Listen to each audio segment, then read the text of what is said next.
노동청 소환에 불응한 김장겸 MBC 사장에게 체포영장이 발부된 것에 반발해 자유한국당이 정기국회 일정을 보이콧하기로 했습니다. 한마디로 이것은 방송 자각 음모가 드디어 드러났다. 하지만 민주당과 국민의당 등 여야 4당은 한국당의 결정이 부적절하다고 비판했습니다.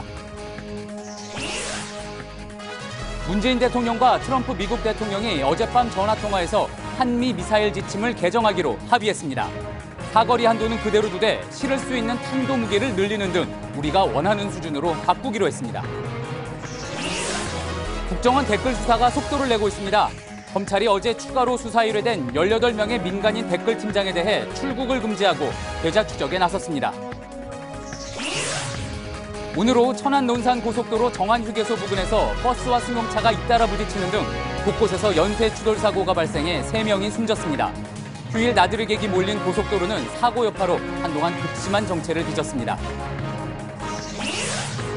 파리 부동산 대책이 시행 한 달을 맞았습니다. 서울 아파트값이 일단 상승세를 멈췄고 강남 재건축 단지에선 속속 매물이 나오는데 뉴스룸이 그 현장을 다녀왔습니다. JTBC 뉴스룸 지금 시작합니다.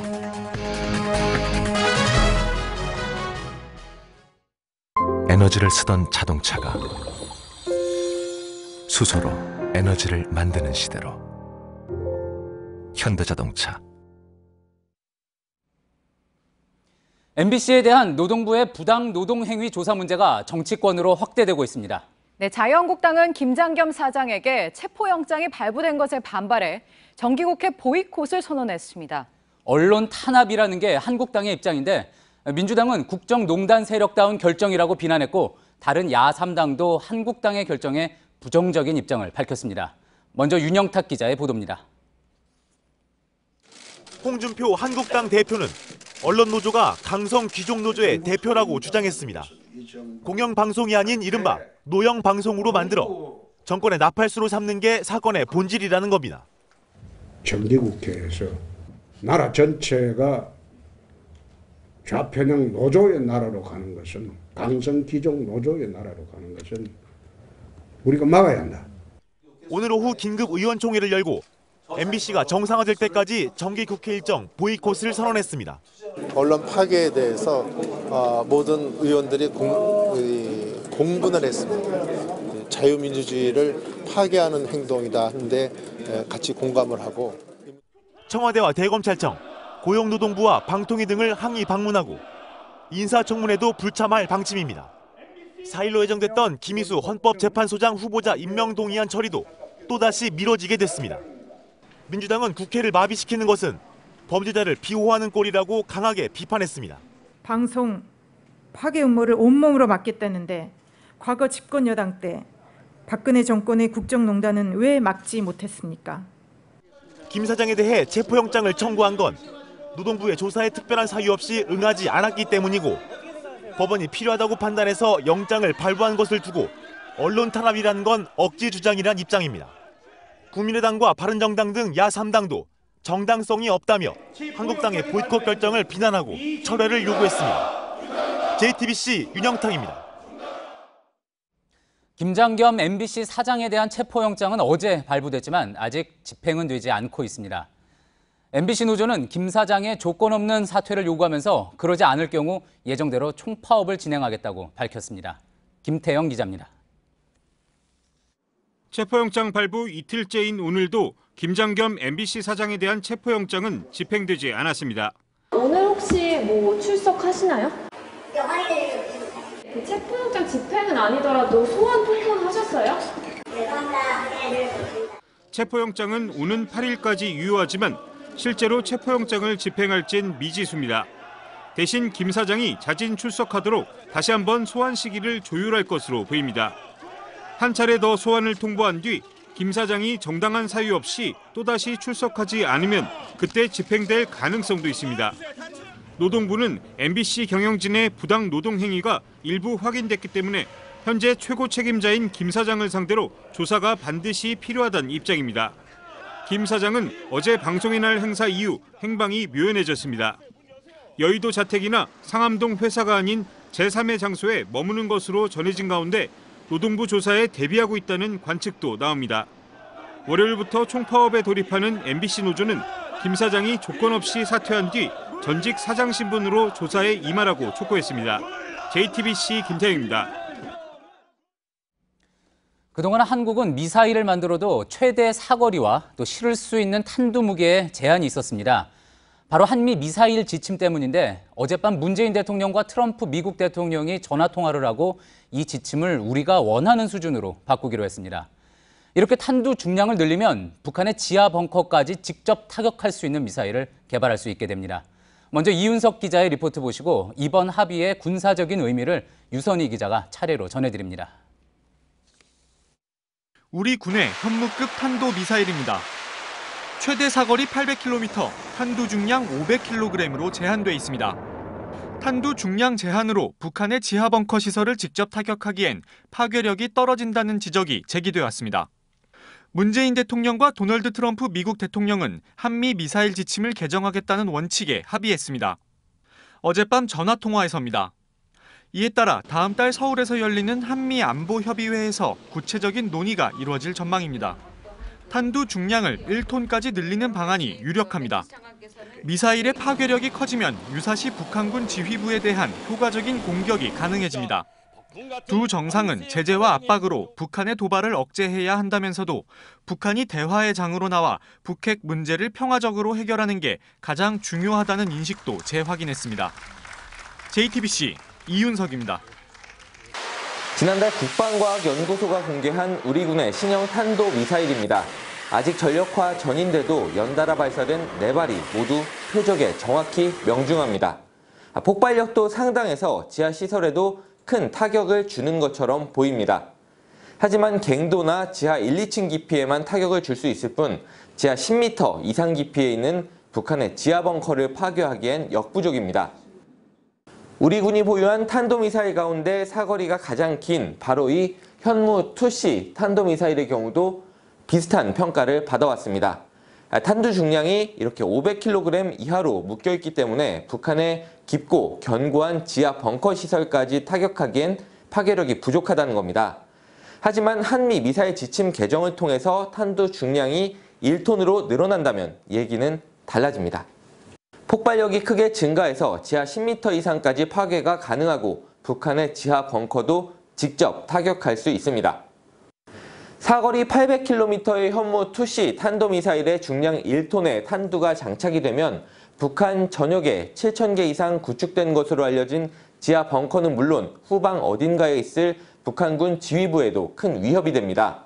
현무-2C보다 사거리가 짧은 사거리 300km의 현무-2A나 사거리 500km의 현무-2B의 경우 미사일 지침 개정 내용에 따라서 탄두 중량이 1톤 이상으로 늘어날 가능성도 있습니다.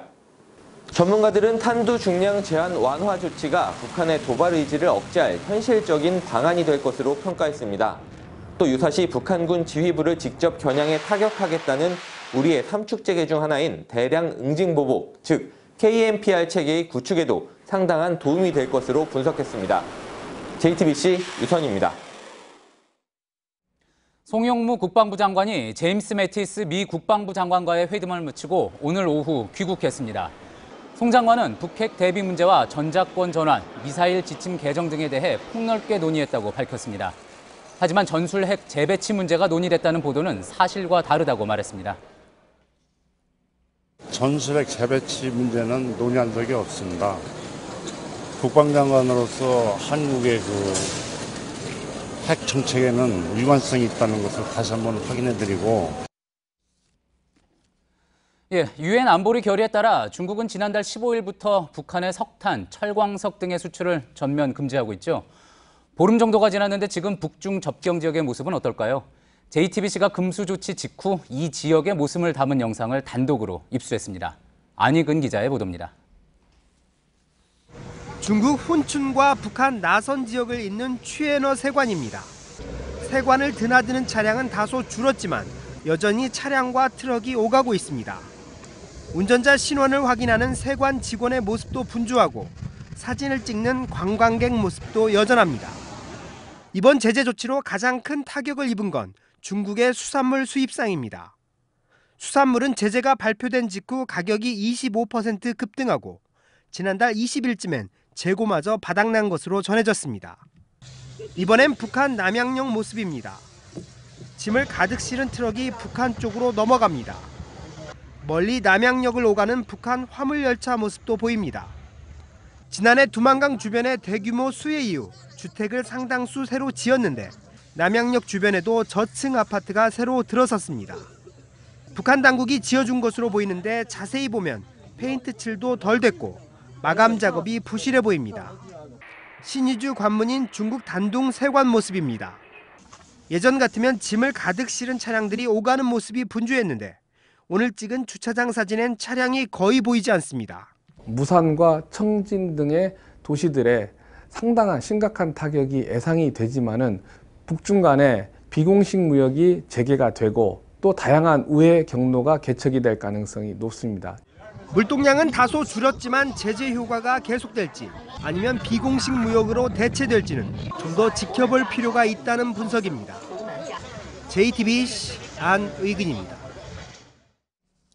어제 국정원이 추가로 수사 의뢰한 민간인 댓글 부대 팀장 18명에 대해 검찰이 출국을 금지하고 계좌 추적에 나섰습니다. 이미 5년 넘게 지난 일이라 당시 흔적을 찾기가 쉽지는 않은 상황인데 검찰은 국정원에서 넘겨받은 자료에 중요한 단서가 있을 걸로 보고 있습니다. 심수미 기자의 보도입니다. 검찰이 이명박 정부 시절 국정원 민간인 댓글 부대 팀장 18명에 대해 모두 출국 금지 조치를 내렸습니다. 또 계좌 추적 등을 통해 댓글 활동의 대가로 추정되는 금전 거래가 있는지를 확인하고 있습니다. 대부분 2012년 2월 만들어진 트위터 전담팀 소속인 이들은 정부 여당과 박근혜 당시 대선 후보에 유리한 글을 집중적으로 작성한 혐의를 받고 있습니다. 댓글 활동에 활용된 트위터 계정의 상당수는 삭제된 상태지만 검찰이 국정원에서 넘겨받은 자료에 이미 혐의를 입증할 내용이 담겨 있는 것으로 전해집니다. 당시 이들의 업무 실적은 국정원 심리전단 직원들을 통해 심리정보국장과 3차장을 거쳐 원세훈 전 국정원장에게까지 보고됐기 때문입니다. 검찰이 출국 금지를 한 이 18명의 민간인 팀장 가운데에는 지상파 방송국의 직원도 포함된 것으로 확인됐습니다.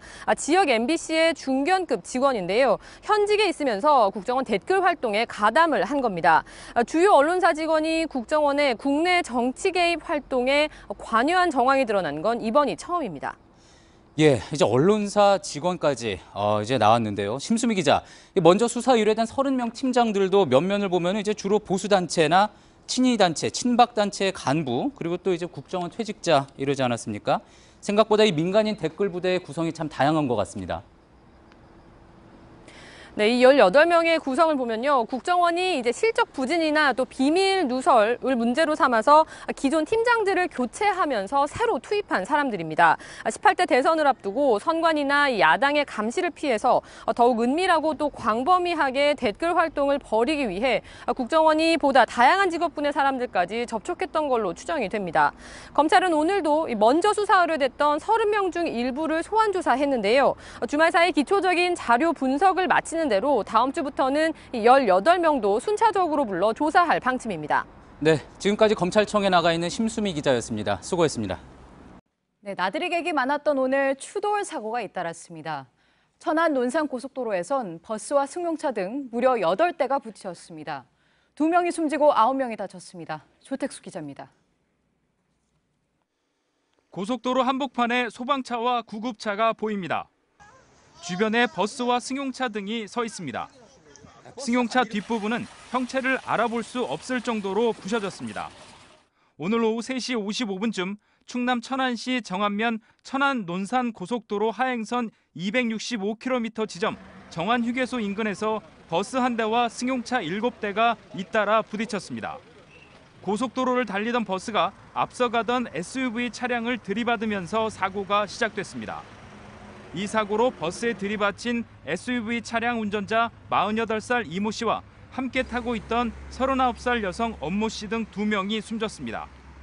다른 차량에 타고 있던 운전자 1명이 크게 다쳤고 8명은 가벼운 부상을 입었습니다. 이 사고로 인근 7km 구간의 교통이 1시간 넘게 정체됐습니다. 경찰은 정확한 사고 원인을 조사하고 있습니다. JTBC 조택수입니다. 네, 경부고속도로 안성휴게소 부근에도 오늘 4중 추돌 사고가 났습니다. 이 사고로 한 명이 숨졌습니다. 하지만 부딪힌 차량 4대엔 100명 넘게 타고 있어서 더 큰 사고로 이어질 뻔했습니다. 박진규 기자입니다. 고속버스 앞부분이 형체를 알 수 없을 정도로 찌그러졌습니다. 운전석앞 유리창은 산산조각났고 바닥에는 차량에서 떨어져 나온 파편들이 흩어져 있습니다. 유리창을 깨고 버스에서 탈출한 승객들은 중앙 분리대에 줄지어 서 있습니다. 오늘 오전 11시쯤 경부고속도로 서울 방향 안성휴게소 인근 1차로에서 4중 추돌 사고가 발생했습니다. 45살 주모 씨가 몰던 고속버스가 앞서 가던 노란색 고속버스를 뒤에서 들이받았고 사고 충격으로 고속버스는 앞에 있던 승합차는 다시 앞선 관광버스를 연쇄 추돌했습니다. 차량 4대에는 100명이 넘는 사람들이 타고 있었습니다. 이 사고로 고속버스 운전자 주 씨가 숨졌고 7명이 병원으로 옮겨졌지만 생명에는 지장이 없는 것으로 알려졌습니다. 경찰은 전방 주시, 안전거리 확보 여부 등 운전자들을 상대로 정확한 사고 경위를 조사하고 있습니다. JTBC 박정희입니다. 네, 어젯밤 서울의 한 대형 쇼핑몰에도 사고가 있었습니다. 50대 여직원이 30대 남성 직원이 휘두른 흉기에 찔려 숨진 겁니다. 원래 사이가 좋지 않았던 두 사람은 이날도 말다툼을 했습니다. 오선민 기자입니다. 어젯밤 10시쯤 서울 방화동의 한 쇼핑몰에서 갑자기 비명 소리가 들렸습니다. 남자가 악소리를 비명을 질렀고 그 소리를 듣고 사람들이 몰린 후에 경찰차랑 응급차가 왔었어요. 쇼핑몰 마감 시간에 지하 2층 매장에서 근무하는 31살 최모 씨가 바로 옆 매장에서 일하는 50살 조모 씨를 흉기로 찔렀습니다.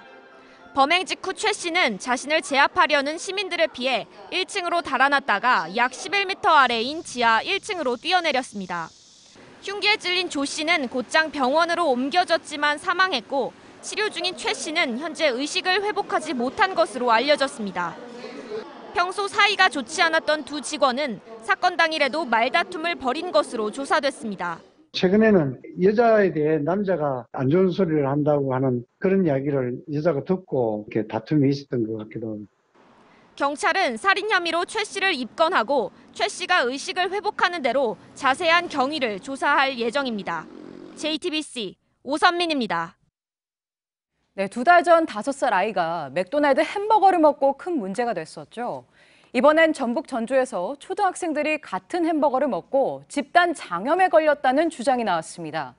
맥도날드는 이 햄버거 판매를 중단했고 정부도 조사에 들어갔습니다. 어환희 기자입니다. 전북 전주에 있는 맥도날드 매장입니다. 지난달 25일 저녁 6시쯤 같은 교회를 다니는 교사와 초등학생 등 모두 14명이 이곳에서 햄버거를 사 먹었습니다.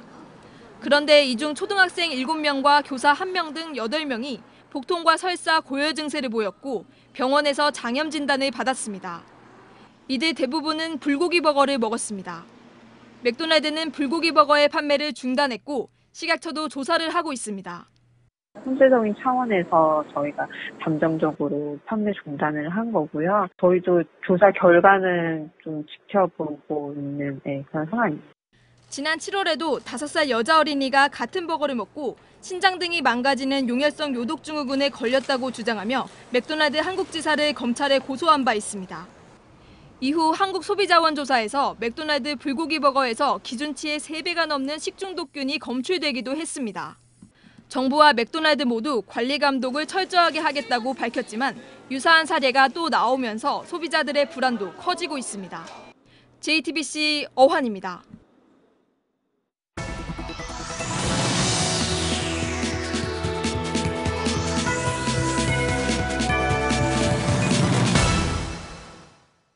네, 최근 며칠 새 경기도에 있는 한 대학 기숙사의 실태를 취재해달라는 제보가 꽤 있었습니다. 개강을 맞아 학생들이 입주했는데도 리모델링 공사가 끝나지 않아 불편을 겪고 있다는 겁니다. 리모델링으로 기숙사비까지 늘어나서 학생들의 불만이 컸습니다. 제보 파일 윤재영 기자입니다. 먼지가 수북한 건축 자재들이 바닥 여기저기에 쌓여 있습니다. 기숙사 앞마당은 대형 작업차가 차지했고 임시로 덮어놓은 바닥 덮개에선 먼지가 날립니다. 경기도 용인의 한 대학 기숙사의 모습입니다. 외벽과 창문 공사가 한창이지만 건물 안에는 이미 지난 월요일 개강을 한 학생들이 생활하고 있습니다. 리모델링 한다길래 그냥 리모델링 하는 줄 알아가지고 그냥 갔더니 테라스에 유리문이 있어야 되잖아요. 창틀만 껴놓고 2층 침대 가로 같은 거 떨어지니까. 이미 살림살이가 갖춰진 여학생 방에서 작업자가 창틀 공사를 하고 있는가 하면 일부 욕실에선 온수가 나오지 않고 천장에선 물이 새기도 합니다.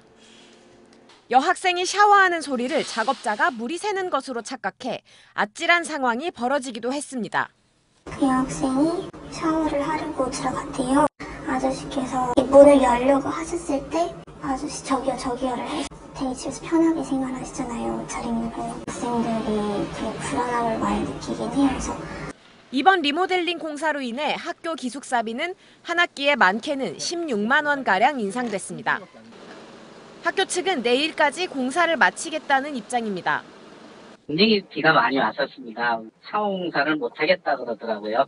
이제 노후화도 돼 있고 이게 한 3년 전부터 이렇게 계속 기획이 돼 있었는데 공사 기간이 늘어나면서 불편을 겪은 학생들은 학교 측의 미온적인 대처에 또 한 번 분통을 터뜨렸습니다. JTBC 윤재영입니다.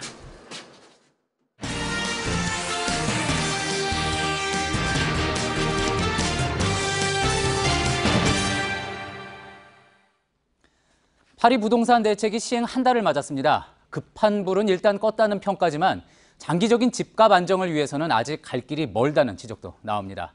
오늘 이슈 체크에서 짚어볼 부동산 대책 그 후 한 달, 먼저 이주찬 기자가 현장을 다녀왔습니다.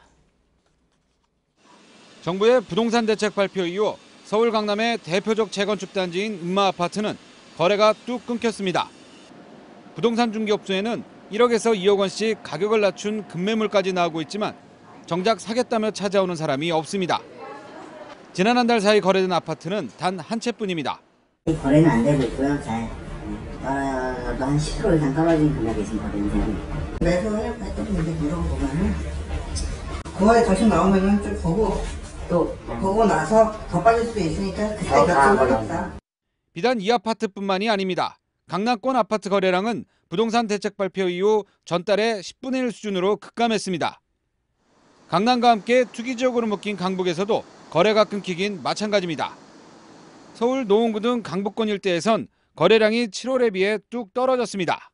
신혼부부나 아기 한둘 있는 엄마들이 급한 사람들 나오지 않았냐. 그런데 설령 그렇게 싼 게 있다 하더라도 그분들은 대출 때문에 대출이 막혀서 집을 살 수가 없어요.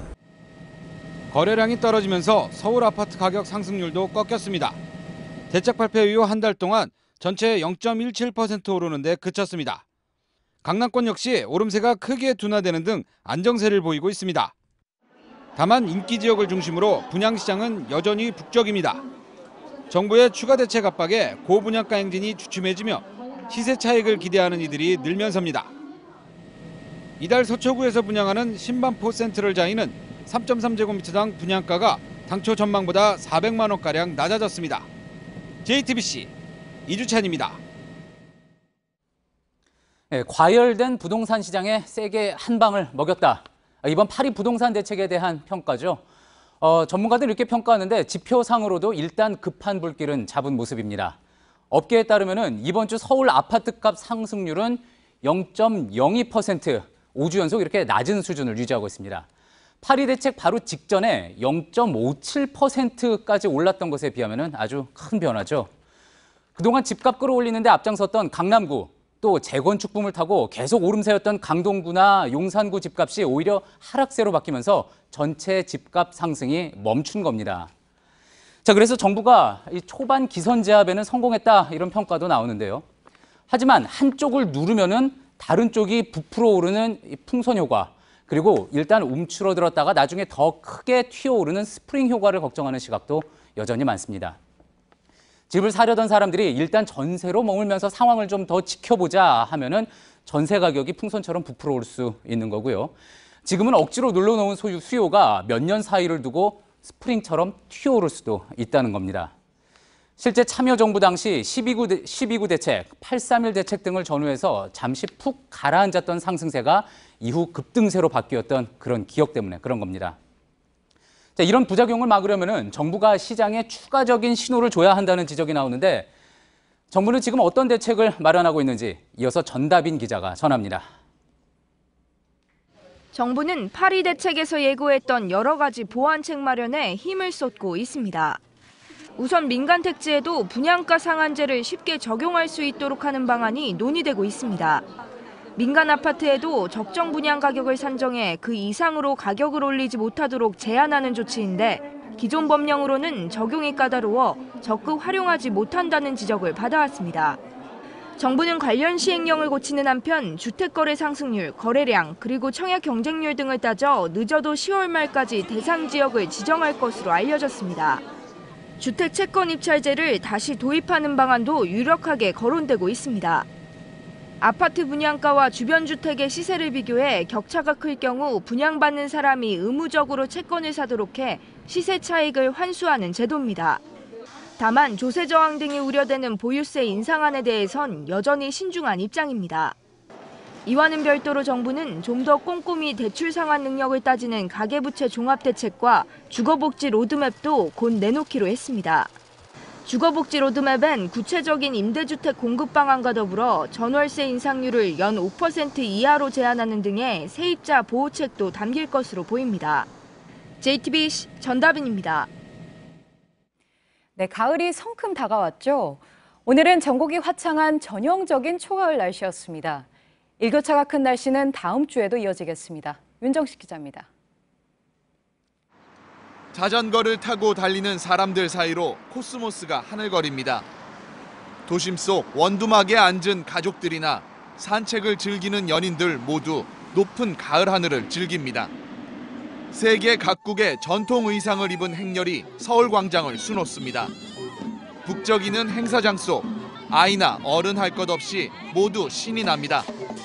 오늘 전국에서 낮 기온이 가장 높았던 곳은 서울로 29.6도까지 올랐습니다.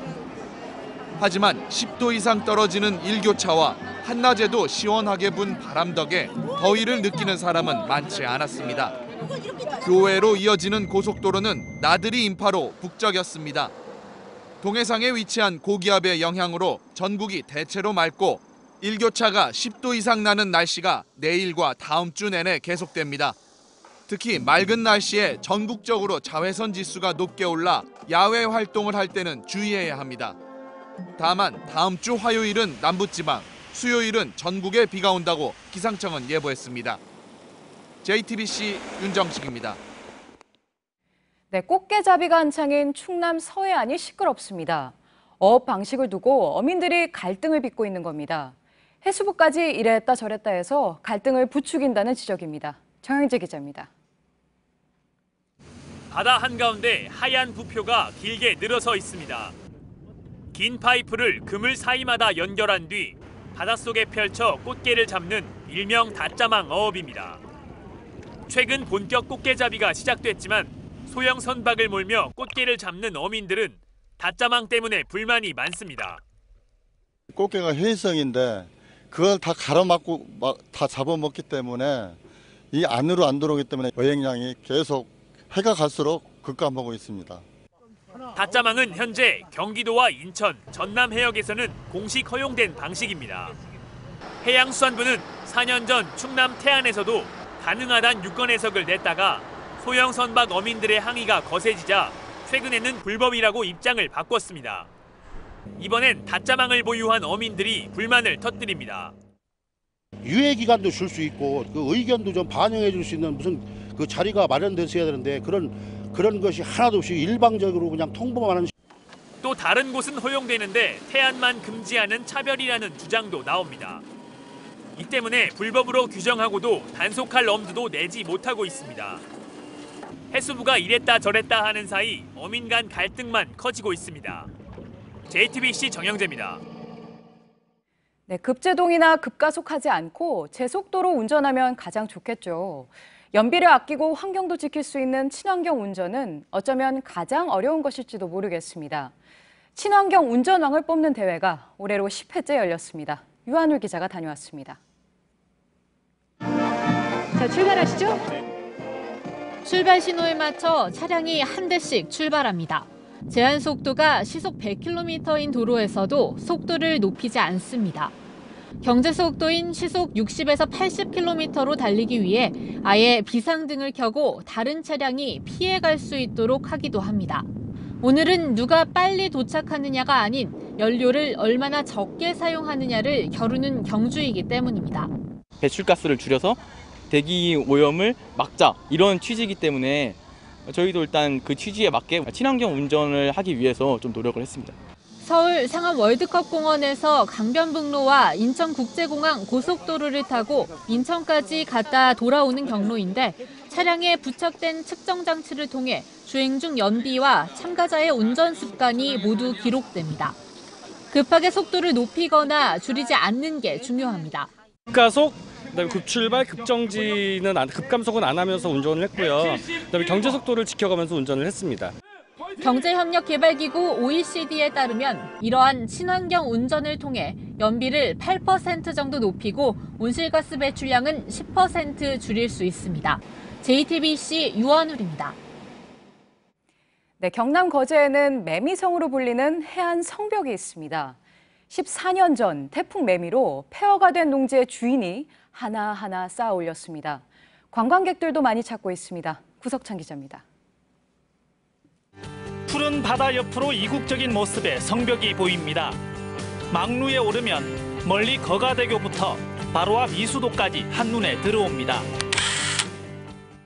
2003년 태풍 매미로 인해 큰 피해를 입은 농지였지만 이렇게 바뀐 겁니다. 이곳의 주인이 태풍 피해 직후 돌을 하나하나 쌓아 올려 만들었습니다. 그래서 이름도 매미성입니다. 광합이 되게 상당히 강합니다. 그래서 이게 지금 한 15,000장 대략 정도 들어갔고요. 10년 정도 지나니까 1만 시간이 들어가 있더라고요, 시간이. 이 성의 높이는 9m, 길이는 110m가 넘는데요. 바로 옆엔 이렇게 태풍 매미가 남겨놓고 간 거대한 자연석도 그대로 보존돼 있어 오묘한 조화를 이룹니다. 관광객들은 신기해하면서도 오랜 집념의 결과물이라고 말합니다. 개인이 이렇게 한 땀 한 땀 올린다는 건 정말 오랜 인내심도 필요한 것 같고 관광을 할 수 있게끔 또 이렇게 만들어지는 거는 참 남들에 대한 배려심도 있는 것 같고. 특산물과 차를 파는 카페들이 생겨나는 등 한적했던 마을에도 활기가 넘칩니다. 거제시는 관광객들도 늘고 있는 만큼 주차 공간 등 편의시설 지원도 추진하고 있습니다. JTBC 구석찬입니다. 네, 음식 배달이 와서 받으려고 나갔더니 문 앞에 아무도 없다면 기분이 어떨까요? 미국의 한 피자 업체는 배달원 대신 자율주행차로 배달하기 시작했습니다. 자율주행 기술로 달라지는 풍경을 연주한 기자가 담았습니다. 갓 구워낸 피자를 승용차에 넣자 차가 출발합니다. 도착한 곳은 고객의 주소지입니다. 번호를 입력하고 아직 따끈한 피자를 꺼냅니다. 스스로 배달하는 자율주행차인데 5분까지 달려 있습니다. 미국의 유명 피자 브랜드와 자동차 업체가 제휴한 서비스입니다. 이달부터 미시간주에서 무작위로 선정된 고객 대상으로 자율주행차를 이용해 피자를 배달하기로 했습니다. 위치 파악 시스템 GPS도 달려 있어 실시간으로 피자 위치를 알 수 있습니다. 무인 배달에 대한 반응을 보기 위한 이 실험은 당분간 안전을 위해 차량 기술자가 탑승할 예정입니다. 움직이는 슈퍼도 등장했습니다. 핸들이 스스로 돌아가는 트럭이 런던 시내를 누빕니다. 온라인 슈퍼마켓 업체의 거대 장바구니 카고팟입니다. 최대 128kg까지 싣고 시속 40km로 달릴 수 있습니다. 일본에서는 초밥 배달 로봇도 실험에 들어갔습니다. With full autonomy in 5 years. That means there's going to be no steering wheel, there's not going to be a gas pedal, there's not going to be a brake pedal, and of course, a driver is not going to be required. 자율주행 기술로 변화된 일상이 눈앞으로 다가왔습니다. JTBC 연지환입니다. 임진왜란 이후 선조가 머물렀고 또 120년 전에는 고종이 대한제국을 선포했던 덕수궁. 말 그대로 우리 영육의 역사를 다 지켜봤던 것이죠. 네, 이제는 야외 미술관으로 변신했습니다. 도심 속 궁궐의 낮과 밤, 지금부터 함께 보시죠. 권근영 기자입니다.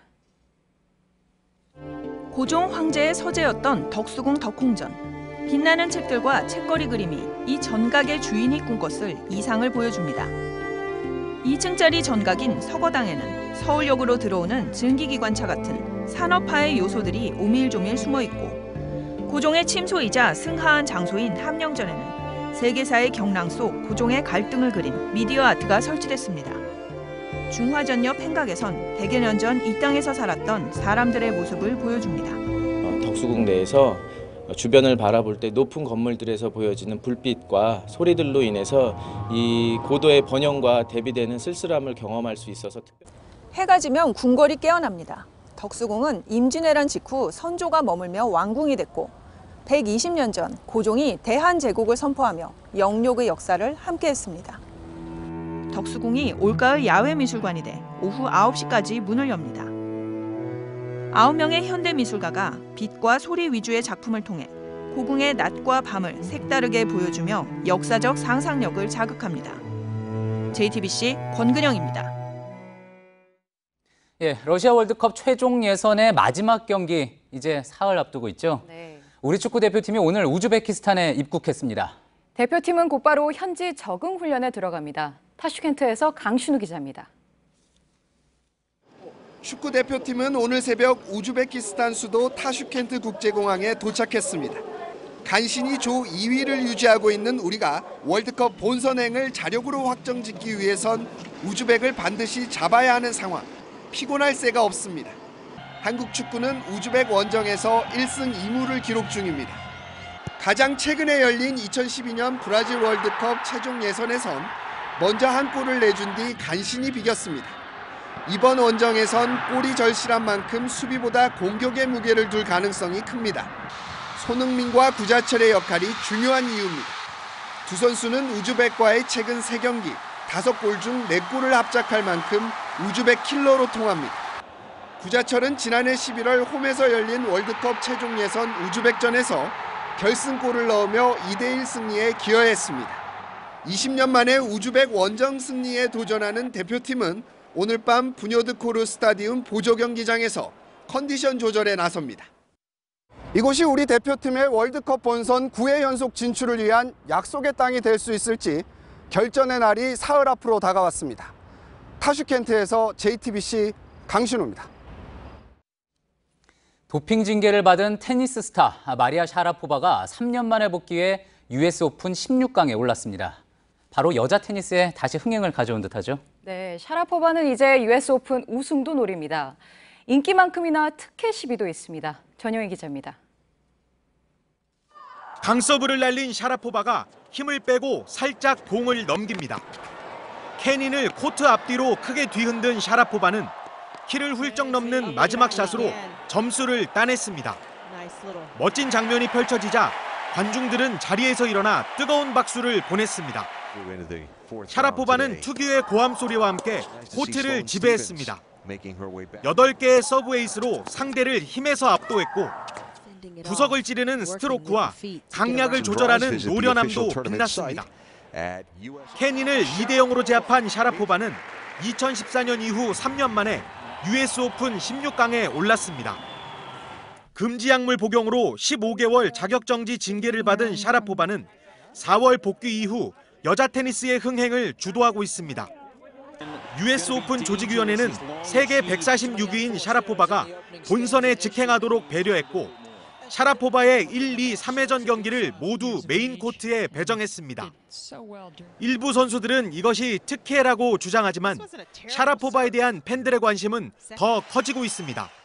If you put me out in the parking lot of Queens in New York City, I'm happy to play there. All that matters to me is I'm in the 4th round and 라트비아의 세바스토바와 16강에서 맞붙는 샤라포바는 2006년 이후 12년 만에 US 오픈 우승에 도전합니다. JTBC 전영입니다. 부산 기장군의 신고리 원전 1호기에서 실종된 협력업체 직원 김모 씨가 이틀 만에 숨진 채 발견됐습니다.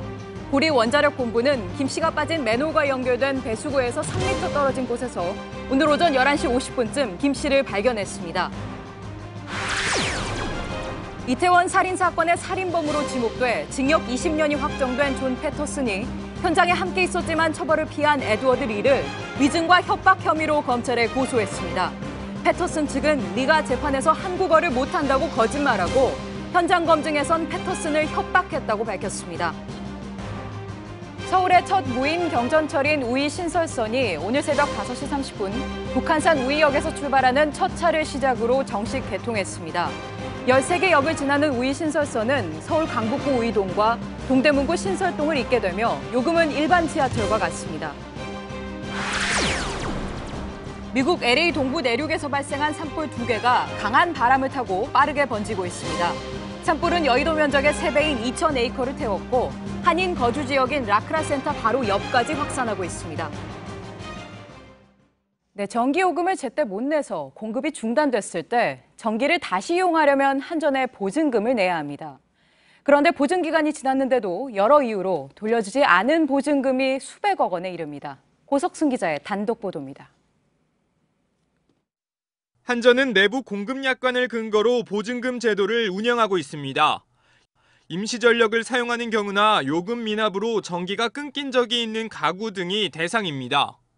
보증기간은 2년이지만 필요에 따라 추가 2년 연장이 가능합니다.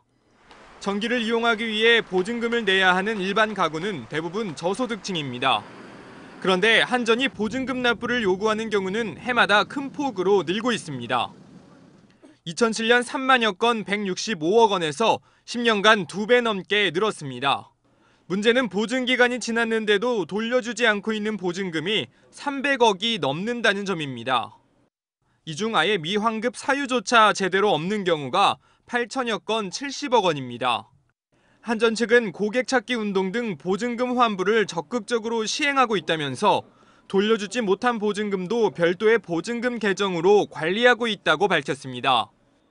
하지만 설명과 달리 오랜 기간 돌려주지 않은 보증금의 일부는 자체 수익으로 처리한 것으로 나타났습니다.